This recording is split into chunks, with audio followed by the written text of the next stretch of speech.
If you're going to create multiple fishtails, you can do a set all at once. I'm gonna show you how to kind of gauge how one turns out so that you can lay out your entire set.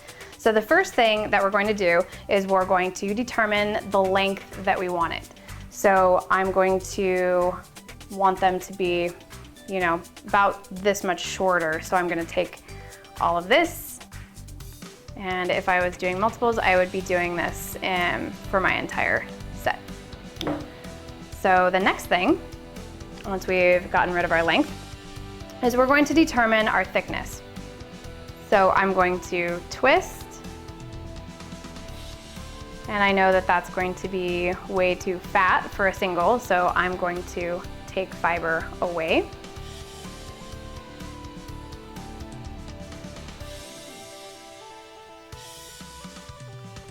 And that size feels much better, so that is the size I'm gonna go with. Now again, at this point you can section out the rest of your set. So now that we have our length and we have the right amount of fiber, the next thing I'm gonna do is I'm gonna shuffle it. I don't want the ends to be blocky, so I'm going to shuffle this fiber. If you are working in a batch, again, you're probably gonna wanna do this step before you separate into individuals, because then you can shuffle the entire bundle at once. But I'm just taking this, separating the two, and when I bring them back together, I'm just offsetting them slightly.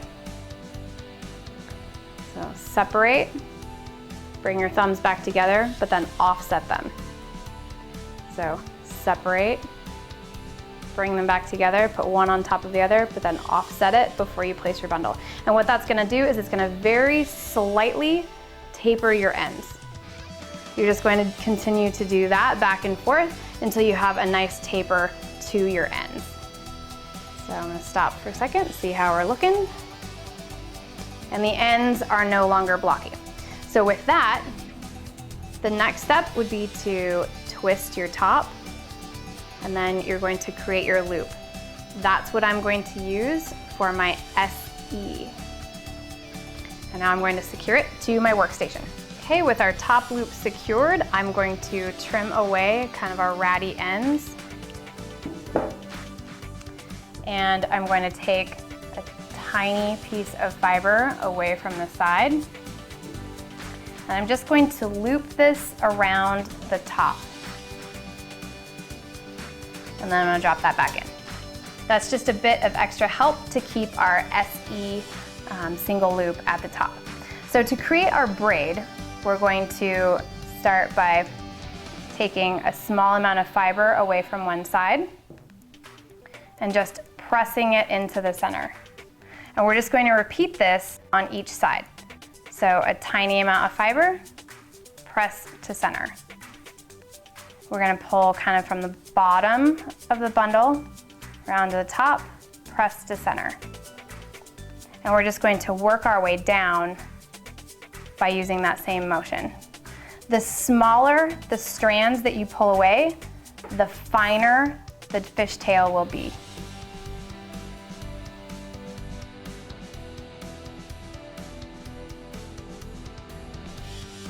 And you're just gonna work that fiber from side to side. Every now and again, you will want to stop and straighten out your fiber to make sure your ends don't get tangled. You don't have to worry about your fishtails being perfect. The more imperfect they are, the more organic they look.